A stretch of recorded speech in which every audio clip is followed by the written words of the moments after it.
sombra de la soledad.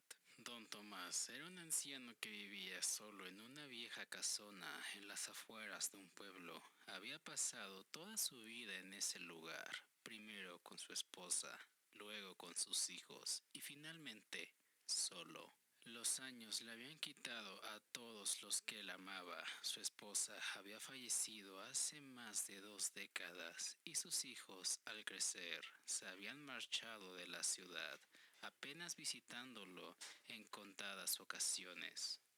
La casa, que alguna vez estuvo llena de risas y vida, ahora era un lugar de silencio y sombras. Los días de don Tomás se deslizaban lentamente, monótonos, con una rutina que apenas cambiaba. Se levantaba temprano, hacía su café, se levantaba de su sillón junto a la ventana y miraba la vida pasar por afuera. Por las noches a menudo hablaba en voz alta, dirigiéndose a su esposa fallecida, como si todavía estuviera allí, escuchándolo desde alguna parte del vacío. Una fría tarde de invierno, mientras don Tomás se preparaba para acostarse, escuchó un leve sonido proveniente del pasillo, un eco, como de esos pasos arrastrándose suavemente por el suelo de madera. Al principio pensó de que se trataba de su mente jugándole una mala pasada. Era común que en la soledad los viejos recuerdos y los ruidos de la casa lo hicieran sentirse acompañado, pero esa noche el sonido era diferente, era persistente, intrigado y con el corazón palpitando un poco más rápido de lo normal. Don Tomás se levantó de la cama y siguió el sonido. El pasillo estaba oscuro, apenas iluminando por la luz de la luna, que se colaba a través de las cortinas. Los pasos lo guiaron hacia el cuarto de su esposa, el cual había cerrado desde su muerte y rara vez visitaba a este. El anciano abrió lentamente la puerta y para su sorpresa vio una figura sentada en la cama. Al principio pensó que su vista lo estaba engañando. Parpadeó varias veces, pero la figura desapareció. Era su esposa, con el mismo vestido de flores que solía usar. Estaba a espaldas a él, mirándola por la ventana. El corazón de don Tomás se llenó de una mezcla de temor y de esperanza. Había anhelado tanto verla de nuevo, pero por un momento olvidó la lógica. Se acercó lentamente con la voz temblorosa. María, ¿eres tú? La figura no respondió, no se movió, simplemente permaneció allí, inmóvil, como si no lo hubiera escuchado. Don Tomás, con el alma rota y las lágrimas brotando de sus ojos, se sentó en la cama junto a ella. No podía verla bien durante la oscuridad, pero podía sentir su presencia. En eso se bastaba él. He estado tan roto y solo, María, susurró. Te extraño tanto. Finalmente, la figura giró la cabeza hacia él, pero lo que vio hizo que su corazón se helara. No era su esposa. El rostro que lo miraba era una máscara de sombras, con ojos vacíos que permanecían, absorbiendo toda luz. Una sonrisa oscura y vacía se dibujó en su rostro, una que no pertenecía a la mujer que había amado durante toda su vida. Don Tomás retrocedió, asustado, pero la figura lo siguió, acercándose lentamente, sin emitir ningún sonido. Te he estado esperando, susurró una voz fría y hueca. Siempre te he estado esperando.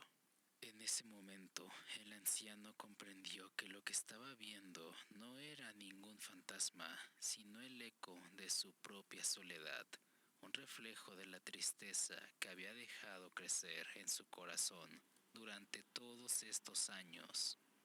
Había deseado tanto volver a ver a su esposa que había invocado algo aún más oscuro, algo que se alimentaba de todo su dolor. Esa noche, los vecinos escucharon un grito que resonó en el viento. A la mañana siguiente, encontraron a don Tomás en su cama, inmóvil, con una expresión de paz en su rostro, como si finalmente hubiera encontrado el descanso eterno. Sin embargo, aquellos que entraban a la habitación sentían una presencia, un frío inexplicable que llenaba el aire. Algunos decían que si uno se quedaba en silencio el tiempo suficiente, podían escuchar pasos suaves y una voz susurrándoles en la oscuridad. La casa de don Tomás quedó vacía, pero su historia se convirtió en una advertencia para el pueblo. El dolor no enfrentado, el vacío que se niega a ser llenado, puede invocar sombras que nunca se van. El encanto de la muñeca. En un pequeño pueblo, una anciana llamada Doña Marta era conocida por sus habilidades en la brujería. Su casa estaba llena de extraños artefactos y pociones, y su reputación de hechicera la precedía. Un día, una joven llamada Isabel llegó a su puerta con una solicitud especial. Isabel había perdido a su hija en un accidente trágico y estaba desesperada por encontrar una manera de comunicarse con ella. Doña Marta, conmovida por la historia de Isabel, accedió a ayudarla, pero advirtiendo que el ritual sería arriesgado, necesitaba crear una muñeca especial hecha con materiales de rituales que pertinaban a Isabel a contactar con el espíritu de su hija. Isabel aceptó, aunque estaba preocupada por el método. Doña Marta trabajó durante noches enteras en la muñeca, que tenía una apariencia antigua y siniestra. Estaba hecha de trapo y de madera, con ojos de cristal que parecían seguir a quien la mirara. La muñeca estaba adornada con símbolos arcanos y estaba cargada con una magia potente. Cuando la muñeca por fin estuvo lista, doña Marta realizó el ritual de invocación y entregó la muñeca a Isabel.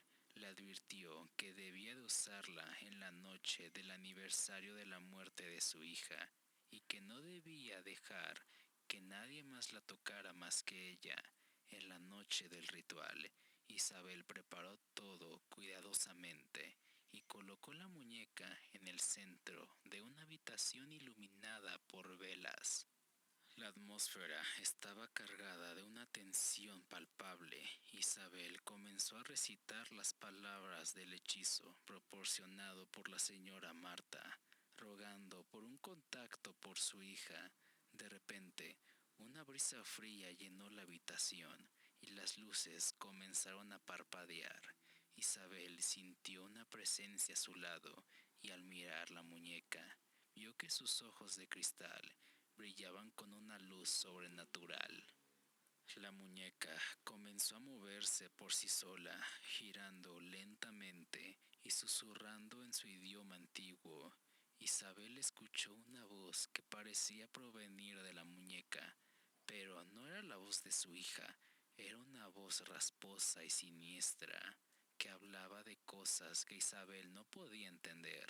La muñeca, ahora llena de una energía oscura, comenzó a moverse violentamente, como si intentara liberarse de algún tipo de prisión. En ese momento, Isabel comprendió que el hechizo había salido mal. La muñeca no estaba canalizando el espíritu de su hija, sino que había invocado a una entidad oscura que había apoderadose de ella. Los símbolos en la muñeca comenzaron a brillar intensamente y la habitación se llenó de una oscuridad inquietante. Desesperada, Isabel intentó deshacerse del ritual, pero la muñeca continuó resistiéndose. Finalmente, con un grito de horror, Isabel arrojó la muñeca hacia el suelo, rompiéndola en pedazos. La entidad oscura por fin logró desvanecerse y la habitación quedó en completo silencio. Al día siguiente, Isabel encontró la muñeca rota en un rincón de la habitación. No había señales de la presencia oscura, pero el daño ya estaba hecho. Isabel había perdido la oportunidad de comunicarse con su hija otra vez más, y había desatado una fuerza oscura que había quedado atrapada en la casa. Isabel se mudó del pueblo poco después, y la casa de doña Marta quedó abandonada. La muñeca rota fue encontrada por un nuevo residente, quien al darse cuenta de su origen, la guardó en un baúl en el desván. Con el tiempo, el baúl fue olvidado y la muñeca quedó escondida en la oscuridad, esperando el momento en que volviera a ser descubierta. La Dama del Río de Tuxpan. En Tuxpan, Veracruz, existe una leyenda que ha circulado durante generaciones. La llaman la Dama del Río, y aquellos que la han oído aseguran que no es solamente un cuento para asustar a los niños, sino un hecho real que persiste en las sombras de la ciudad. Hace muchos años, en una época en la que Tuxpan aún era un pueblo de pescadores, vivía una mujer llamada Elena. Era conocida por su belleza, pero también por la tristeza que la acompañaba. Elena estaba enamorada de un joven marinero que zarpó un día prometiendo que regresaría por ella. Pero nunca lo hizo. Durante meses, ella esperaba en la orilla del río Tuxpan, observando cada barco que llegaba con la esperanza de verlo nuevamente, pero él nunca volvió. Con el tiempo, la esperanza de Elena se transformó en desesperación y finalmente en la locura. Una noche, bajo la luz de la luna llena, se dice que caminó hasta la orilla del río y se internó entre las aguas oscuras, dejando que la corriente la llevara. A la mañana siguiente encontraron su cuerpo flotando en río abajo. Su rostro aún mostraba la tristeza que la había consumido. Desde ese entonces comenzaron a circular historias extrañas entre los pescadores y los habitantes cercanos al río de Santiago de la Peña. Afirmaban que en las noches de luna llena se podía ver una mujer caminando por la orilla, vestida con un largo vestido blanco. Su figura era borrosa, casi como una niebla que se deslizaba. Algunos decían que llamaba a los hombres por su nombre con una voz suave y melancólica, pidiendo ayuda para encontrar a su amor perdido. Con el tiempo, los relatos se volvieron más siniestros. Un pescador que regresaba tarde de una noche contó que había visto a la Dama del Río durante la cercanía. La había oído susurrar su nombre y al acercarse vio su rostro. No era el de una mujer hermosa, sino una máscara pálida y vacía, con ojos hundidos y sin vida. Cuando intentó huir, sintió como si una mano fría lo atrapaba por el brazo, tratando de arrastrarlo hacia el agua. Logró escapar, pero no sin antes escuchar un último susurro: «Nunca te irás». Los pescadores más viejos del lugar afirmaban que aquellos que la veían de cerca no vivían mucho tiempo después. Los hombres desaparecían misteriosamente y sus cuerpos eran encontrados días después, flotando en el río, con la misma expresión de terror que había mostrado Elena en su último aliento. Los lugareños comenzaron a evitar el río después del anochecer y las historias se convirtieron en advertencias, pero siempre había algún incrédulo, alguien que pensaba que esta leyenda no era más que algún mito más. Uno de esos fue Rodrigo, un joven que acababa de regresar de Tuxpan desde la ciudad para trabajar en la industria petrolera. Al escuchar las historias, se rió y decidido a demostrar que no había nada más que temer.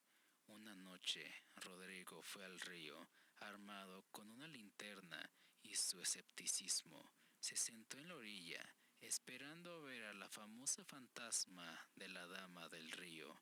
Las horas pasaron y nada sucedió. Se levantó para marcharse, satisfecho de que todo era una simple historia para asustar a los turistas, pero justo cuando se giró para irse, escuchó un susurro detrás de él. Rodrigo se detuvo en seco. El susurro era completamente claro y suave. Se venía desde el río. Lentamente se giró y vio a una figura vestida de blanco emergiendo de la niebla sobre el agua. Sus ojos estaban vacíos, pero fijos en los suyos, y una sonrisa era triste y peligrosa a la vez. Ven, susurró la figura, extendiendo una mano hacia él. Rodrigo, atrapado entre el miedo y la incredulidad, dio un paso hacia atrás, pero la figura parecía acercarse más con cada segundo. Sintió que algo frío lo estaba rodeando, como si el río mismo tratara de atraparlo. Corrió sin mirar hacia atrás. Y no paró hasta que estuvo a salvo en su habitación, temblando y sin poder explicar lo que había visto. A la mañana siguiente dejó Tuxpan sin dejar ninguna palabra a nadie. Los pocos que lo vieron antes de su partida dijeron que nunca volvió a ser el mismo. Pero desde ese entonces, la historia de la Dama del Río se fortaleció aún más, recordando a todos que en las oscuras aguas del río Tuxpan hay más de lo que se puede ver y que algunas almas nunca pueden encontrar la paz, incluso en la muerte. La casa del espejo. Natalia descubrió un antiguo espejo en el desván de la casa que había heredado de su antigua abuela. Era un espejo grande con un marco ornamentado, cubierto de polvo y telarañas. A pesar de su apariencia deteriorada, Natalia decidió colocarlo en la habitación de invitados.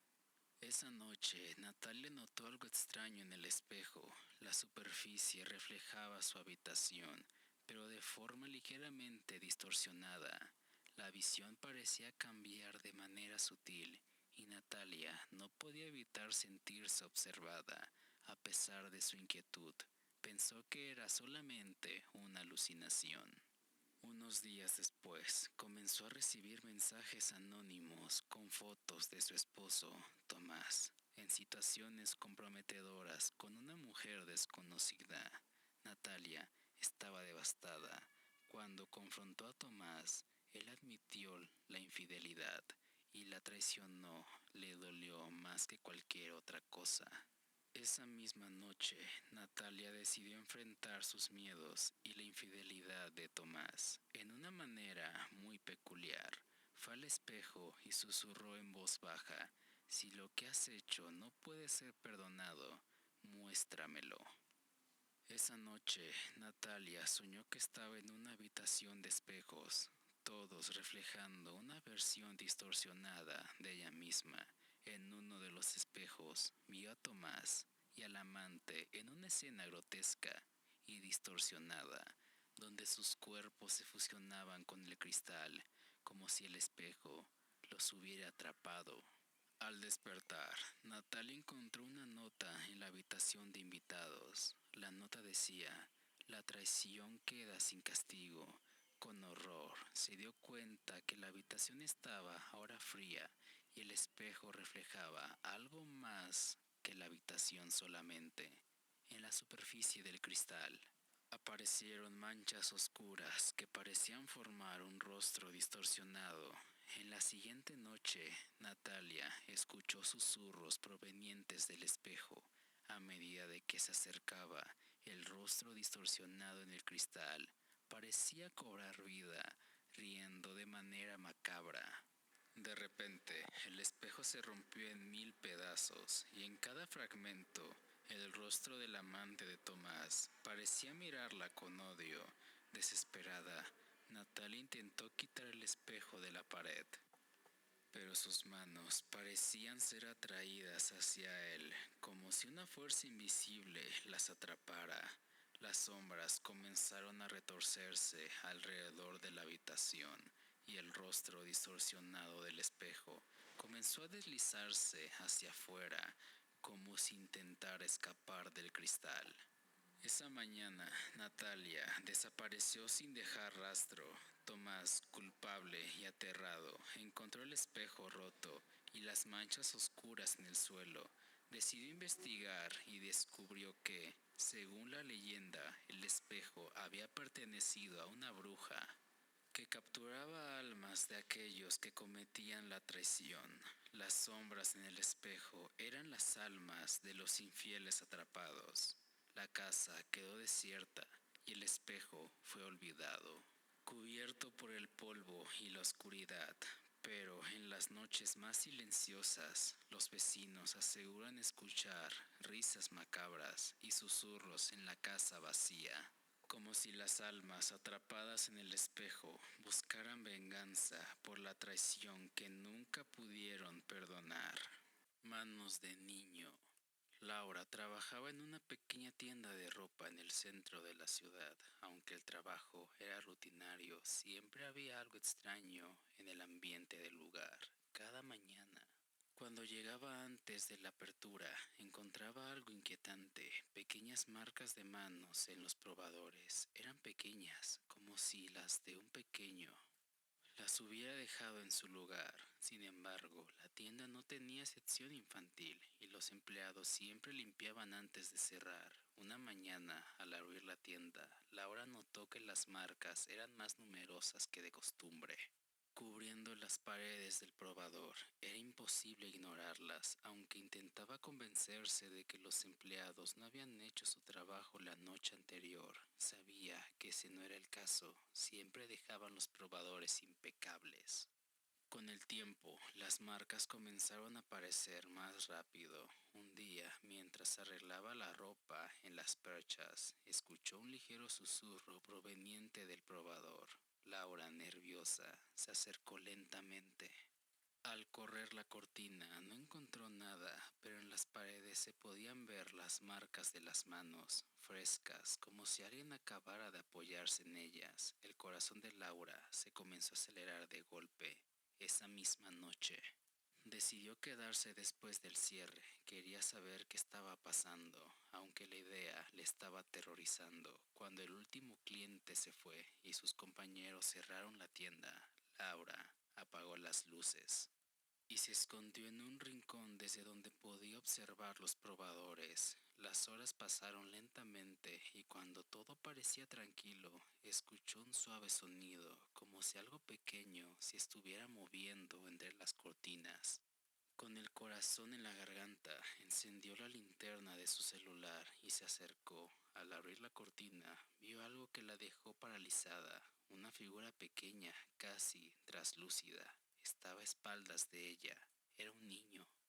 O al menos eso es lo que parecía. Sus manos estaban presionadas contra la pared, dejando las marcas que Laura había visto cada mañana. Intentó gritar, pero ningún sonido salió de su boca.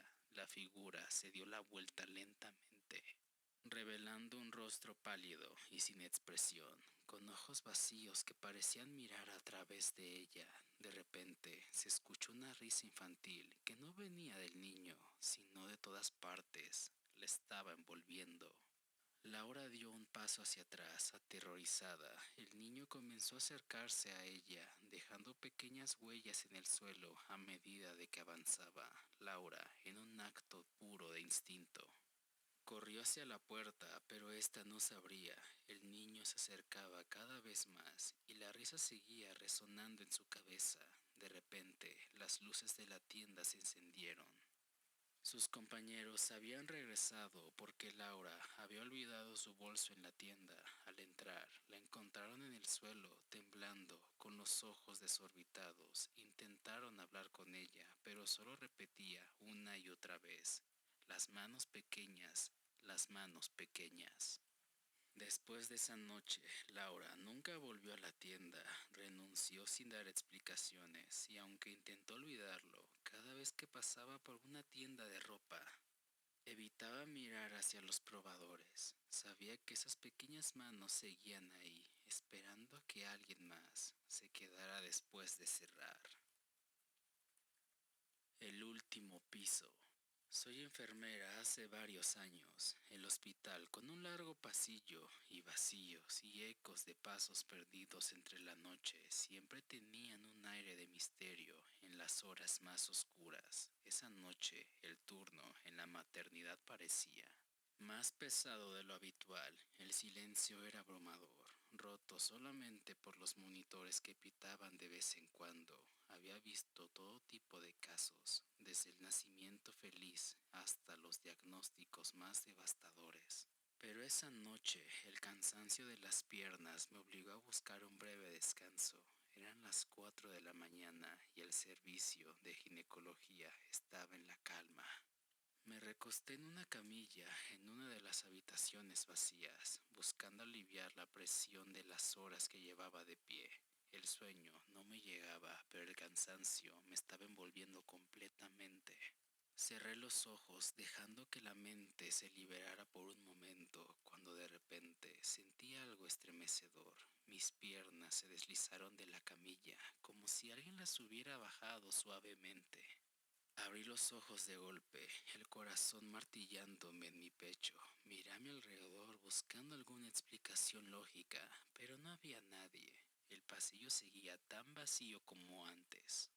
Y la luz tenue del hospital no revelaba ninguna presencia. Me levanté, tratando de sacudirme del susto, pero una sensación extraña me seguía envolviendo. Algo en mi interior me decía que debía de ir a visitar a mis pacientes. Me dirigí hacia la sala donde yacía una de las mujeres que más sufría. Había estado luchando contra el cáncer de útero terminal y sus dolores eran tan intensos que no había manera de describirlos. Le había hecho una ronda apenas hace 15 minutos, pero ahora sentía una urgencia inexplicable por volver. Cuando llegué a su cama, el aire se sintió más frío. La encontré inmóvil, el rostro finalmente en paz. Después de tanto sufrimiento, había fallecido en ese corto intervalo de tiempo. La observé en silencio, sintiendo una mezcla de tristeza y alivio. Pero mientras miraba su cuerpo, una sensación escalofriante me recorrió la espalda. No podía sacudirme la idea de que había algo extraño, pero llegué a pensar de que, capaz, había sido ella quien me había bajado las piernas de la camilla como su última despedida, como si hubiera querido avisarme de su partida. Como si necesitara que alguien supiera que finalmente había encontrado el descanso. Regresé al pasillo con el alma en alivio, y la noche nunca me volvió a parecer tan tranquila. Desde entonces, cada vez que siento un ligero toque de oscuridad, me pregunto si es algún espíritu en busca de consuelo o solamente está advirtiendo que en algún lugar cercano alguien está a punto de despedirse de este mundo. Los niños del mar. Habíamos decidido escapar del estrés y la rutina, encontrando refugio en las playas de Acapulco. El hotel, un modesto edificio frente al océano, nos ofrecía vistas inigualables y una brisa marina que invitaba al descanso. Era nuestro tercer día allí y todo parecía transcurrir sin sobresaltos hasta aquella madrugada. A las 4 de la mañana, cuando me desperté, mi pareja estaba de pie en el balcón, mirando hacia el mar con una expresión extraña en su rostro. El sonido de las olas era relajante, pero su inquietud me preocupó. Me levanté y me acerqué, preguntándole qué pasaba. Mira, ¿es real?, me dijo, enseñando hacia la playa. Me asomé y al principio no entendí lo que estaba viendo. Dos niños pequeños, apenas de 1 año y medio, estaban entre la orilla, jugando con las olas. Lo primero que me desconcertó fue de que no había nadie más a su alrededor, ningún adulto, ningún otro niño. Solo ellos dos, vestidos con pañales, corriendo y riendo mientras las olas rompían a sus pies. Pero lo más perturbador fue de que el agua no los movía. Las olas eran lo suficientemente fuertes como para que arrastrara a cualquiera. Parecía no tener efecto en ellos. Era como si estuvieran allí, pero no del todo, como si fueran solamente una ilusión o algo peor. El corazón me dio un vuelco. Mi pareja y yo nos miramos y supe que estaba tan asustado como yo. Volvimos a mirar hacia la playa, pero los niños seguían allí, ajenos a todo, riendo y toreando las olas como si fueran solamente un juego, pero había algo en sus risas, un eco extraño, vacío, que me hizo estremecerme. Por un instante aparté la mirada, tratando de entender lo que estábamos viendo. Cuando volví a mirar hacia la playa, los niños ya no estaban, habían desaparecido. Ni un rastro de ellos quedaba entre la arena, ni una sola huella. Nos quedamos en silencio, con la respiración contenida. ¿Habíamos visto lo que creíamos haber visto? Decidimos bajar hacia la playa, buscando alguna señal de aquello que había sido real. Pero cuando llegamos, la playa estaba desierta. El viento soplaba suavemente y las olas seguían rompiendo, pero no había rastro de los niños. Esa noche no pudimos dormir. A la mañana siguiente bajamos a la recepción y le preguntamos si alguien más había visto algo extraño en la playa. Un empleado, un hombre mayor con ojos cansados, nos miró en silencio durante unos segundos antes de respondernos: esto ha pasado antes. Hace muchos años, dos pequeños se ahogaron aquí. Sus padres los dejaron solos por un momento y el mar se los llevó. Desde ese entonces, algunas personas dicen que los han visto jugando entre la madrugada. Siempre desaparecen antes de que alguien se dé cuenta de ellos. Sentí un escalofrío recorrerme. De regreso a la habitación, el ambiente seguía siendo pesado, como si aún quedara la presencia de esos niños en algún lugar cercano. Sabíamos lo que habíamos presenciado, no era solamente una simple imaginación. Esa fue la última vez que miramos el mar por la madrugada. El árbol de las mariposas blancas. Había pasado un mes desde que se cumplieron 15 años de la partida de mi padre y el dolor aún se sentía tan profundo como el primer día. Ese día la tristeza me invadió más fuerte que nunca. Las lágrimas caían sin cesar mientras recordaba todos los momentos que habíamos compartido juntos, los días de risas, las noches de consejos. Y ese amor incondicional que siempre me brindó era un llanto a mares, un desahogo necesario para el vacío que había dejado su ausencia. Esa tarde decidí llamar a un amigo de mi padre, alguien que también lo había querido mucho. Le conté mis recuerdos y las anécdotas que me hacían reír y las cosas que él siempre decía que me reconfortaban. A medida de que estaba hablando, sentía que de alguna manera estaba trayendo a mi papá de vuelta, o al menos en cierto punto, a través de estas palabras. Pero el dolor seguía aquí, lentamente, mientras las lágrimas continuaban corriendo por mis mejillas.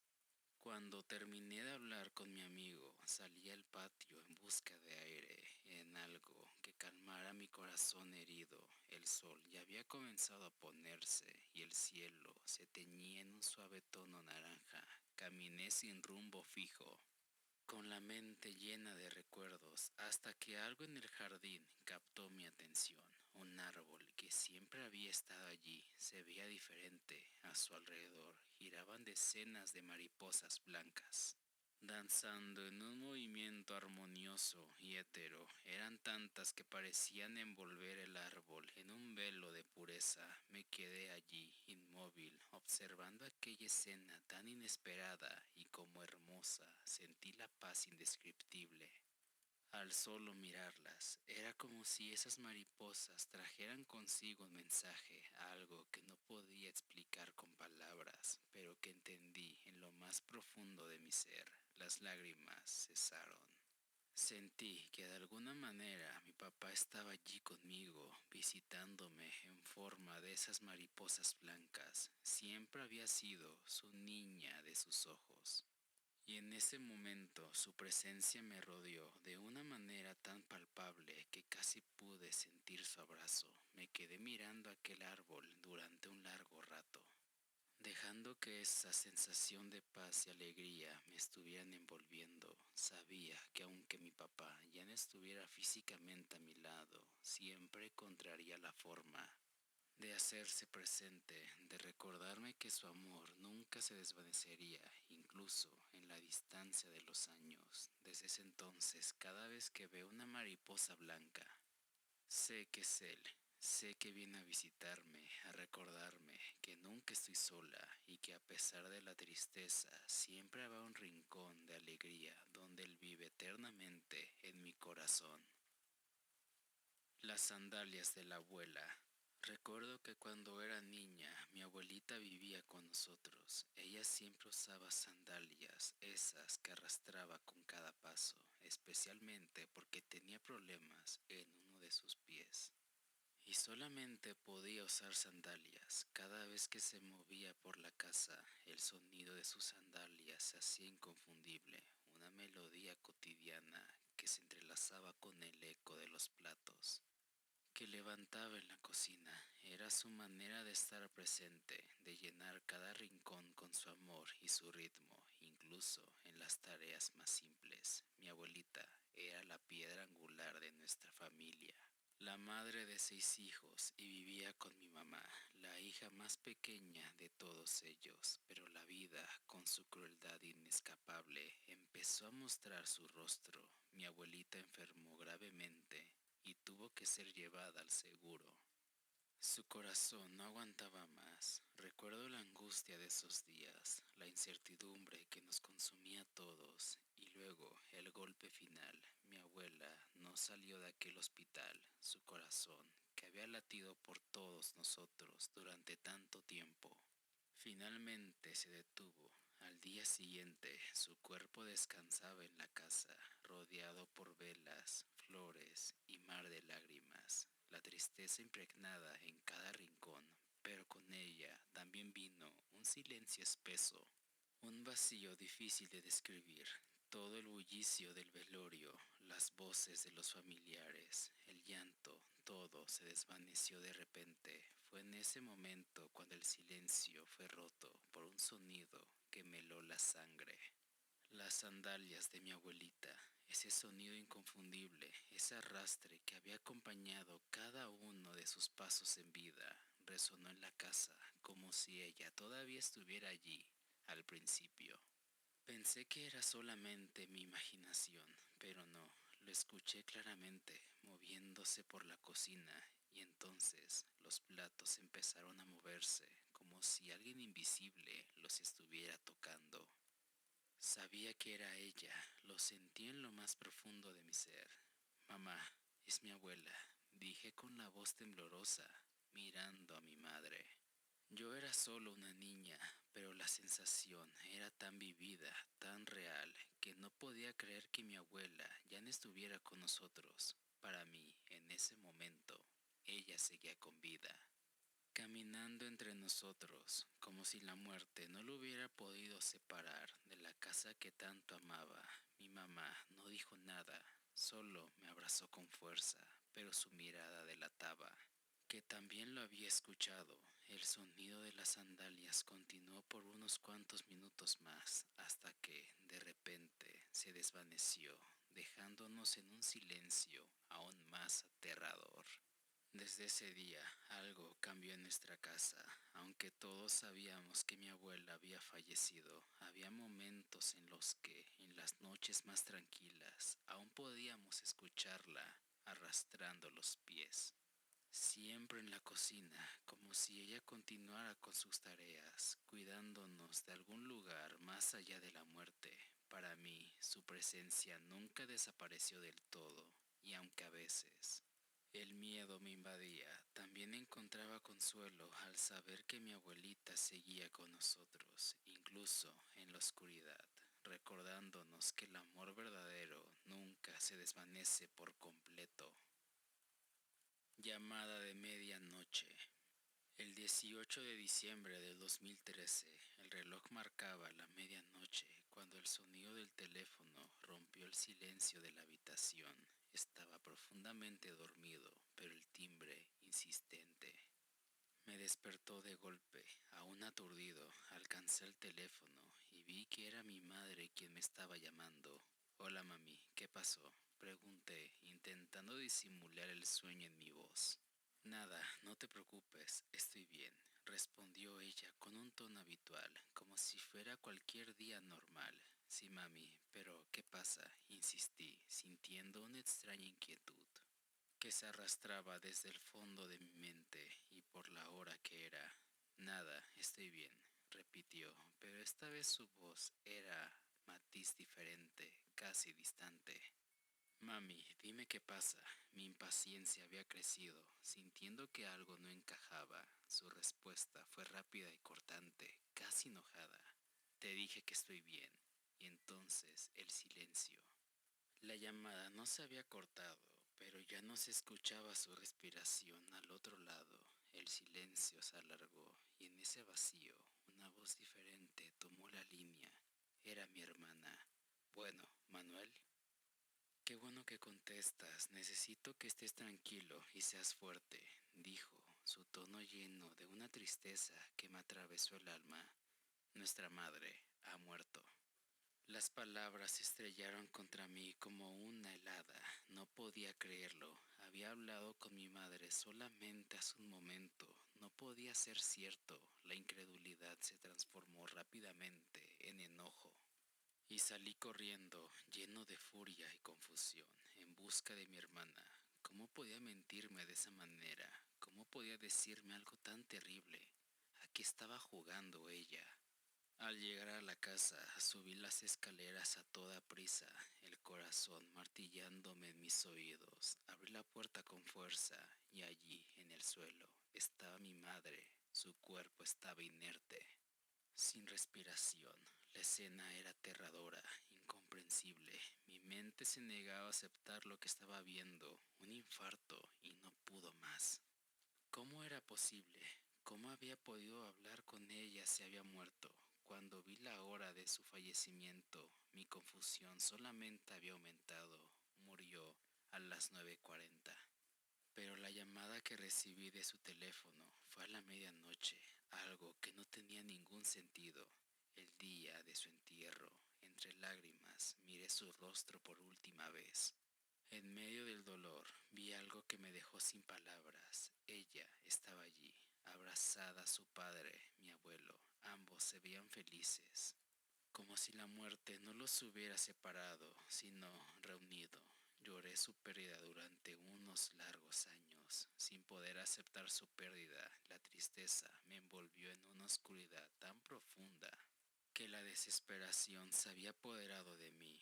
Fue en ese entonces cuando intenté terminar con todo esto, buscando una salida de mi dolor, pero en la sala de emergencias. Cuando todo había parecido perdido, sentí un abrazo cálido y familiar. Era ella, mi madre. Su presencia era tan real que rompí en llanto, sabiendo que era nuestro verdadero adiós. No estaba listo para dejarla ir, y quizás ella tampoco lo estaba, pero después de ese día sentí que algo había cambiado. Con el tiempo dejé de sentir su perfume en la casa. Dejé de percibir su presencia a mi lado. Sabía que finalmente había encontrado la paz. Ella descansó cuando yo dejé de llorarla, cuando entendí que debía de seguir adelante por mí misma.